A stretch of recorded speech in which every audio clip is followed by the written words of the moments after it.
असम की मुद्दा पे आप किस प्रकार से बात करना चाहेंगे? वहाँ पे जो बाढ़ आया है वो हर एक साल आता है। वहाँ पे जो ब्रह्मपुत्रा नदी है उसको कंट्रोल करना थोड़ा सा मुश्किल है। कैसे मुश्किल है? अदर कंट्री तो समुद्र के पानी को भी रोक सकता है, तो वहाँ पे असम में ऐसी कौन सी दिक्कत है जो के पानी को भी नहीं रोका जा सकता है? हमारी सरकार लगातार प्रयास कर रही है पानी को रोका जाए, लेकिन वो हो नहीं पा रही हमसे।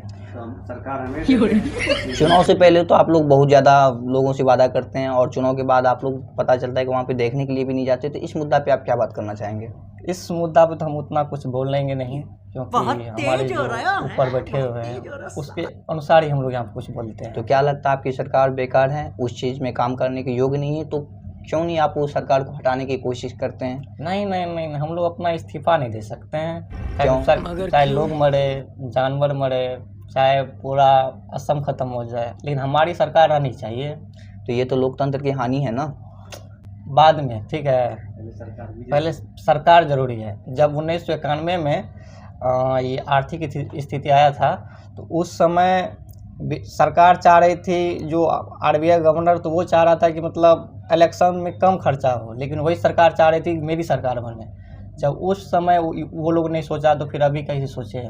बीजेपी की सरकार जब इस प्रकार की सोचेंगे तो आम जनता क्या सोचेंगे, आप बता सकते हैं? आम जनता फिर से हमें जिताएंगे, फिर सरकार में लाएंगे। क्यों जिताएंगे आपको, जब आप एक बार में काम नहीं कर रहे हैं? तो ये तो क्योंकि लोग चूतिया है, हमें वोट देंगे, हमको पता है।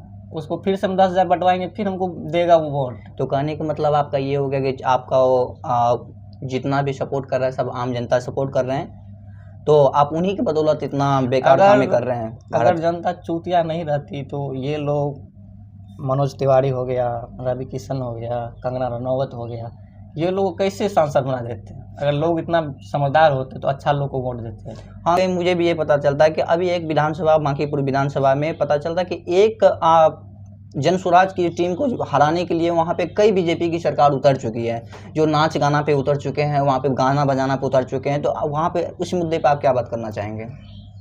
इसलिए तो हम अपना कैंडिडेट चेंज कर दिए। अगर नितिन नवीन वहाँ से अगर लड़ते, हार जाते, बेइज्जती होता बीजेपी का ना, तो इसलिए हम कैंडिडेट को ही चेंज कर दिए। मिर्ज़ापुर में देखे हैं वेब सीरीज़ कभी आप? उसमें ये मुन्ना भैया और पंकज त्रिपाठी जाते हैं मिलने के लिए, उसके संग में एक और लड़का रहता है लल्लन, उसको मार दिया जाता है। क्यों? ये वही सेम बात है। यहाँ बल्ली के बगड़ा नीरज सिन्हा को बनाया गया है। अगर हार भी जाते तो बीजेपी को उतना फर्क नहीं पड़ेगा।